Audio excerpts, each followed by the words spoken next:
1979 devriminin üzerinden 40 yılı aşkın bir süre geçmesine rağmen İran, tarihinin en kritik eşiğinden geçiyor.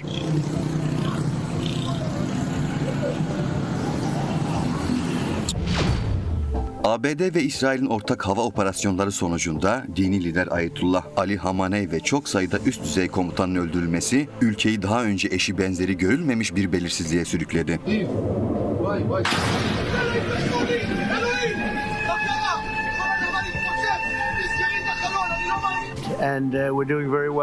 Batılı güçlerin açıkça rejim değişikliği çağrısı yaptığı bu dönemde Tahran'ın bu sarsıntıya ne kadar dayanabileceği ise merak konusu.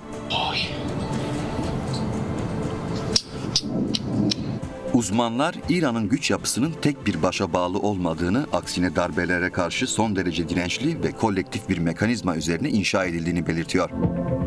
İran'daki siyasi sistem Tunus veya Mısır gibi tek bir lidere dayalı klasik diktatörlüklerden farklı işliyor.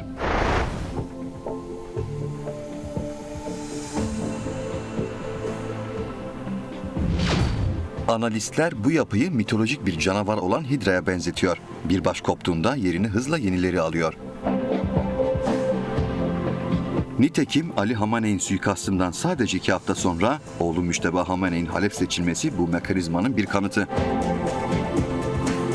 İktidar, dini kurumlar, ordu ve ekonomi arasında o kadar parçalı ve iç içe girmiş bir şekilde dağıtılmıştır ki sistemin bir parçasını yok etmek bütünü çökertmeye yetmiyor. Anayasa Koruma Konseyi gibi kurumlar adayları süzgeçten geçirerek sistem dışı unsurların yönetime sızmasını en baştan engelliyor.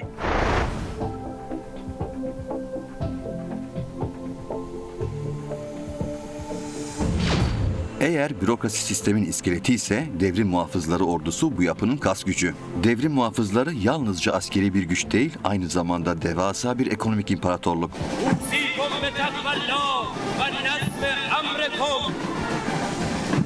Vakıflar ve holdingler aracılığıyla ekonominin büyük bölümünü kontrol eden bu yapı kendisine sadık bir imtiyazlı sınıf yarattı. Şiilikteki şeyhlik kültü ile beslenen bu yapı dış baskıları bir varoluş savaşı olarak görerek safları sıkılaştırmayı esas aldı.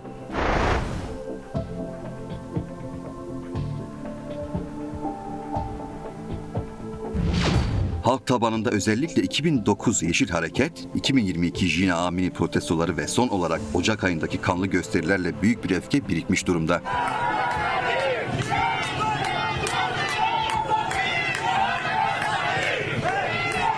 Ancak bu toplumsal patlamalar merkezi bir liderlikten yoksun olmaları ve devletin teknolojik baskı araçları nedeniyle sonuçsuz kalıyor. İran, yapay zeka tabanlı gözetim, internet kesitileri ve siber birimlerle bölgenin en gelişmiş dijital diktatörlüklerden birini yürütüyor. Geçmişte birçok İranlı, Irak ve Afganistan örneklerine bakarak dış müdahale ile rejim değişikliğinin yaratacağı kaostan korkuyordu. Ancak son dönemde yaşanan ekonomik çöküş, temiz suya erişim sorunu ve Ocak ayındaki protestolarda binlerce kişinin öldürülmesi bu temkinli tutumu öfkeye bıraktı. Özellikle sosyal medya ile dünyayla bağ kuran genç nesil mevcut yönetimi artık sadece baskıcı değil, aynı zamanda işlevsiz ve yolsuz olarak görüyor.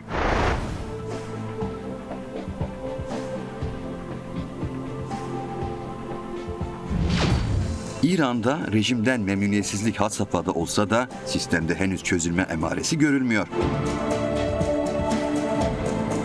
Ali Hamenei'nin ölümü sisteme indirilmiş en büyük darbe olsa da inşa ettiği yapı halen ayakta.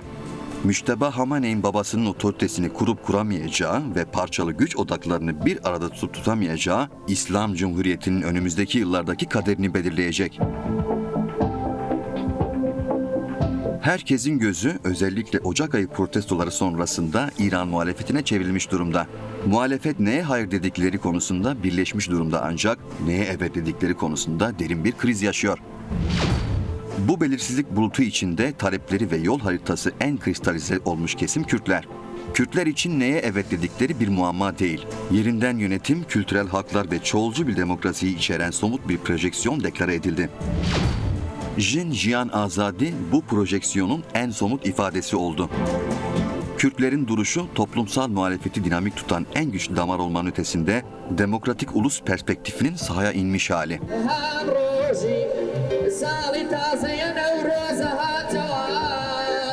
Kürtler İran'daki en örgütlü kesim olma avantajıyla bu süreçten her halükarda kazanarak çıkma potansiyeline sahip görünüyor.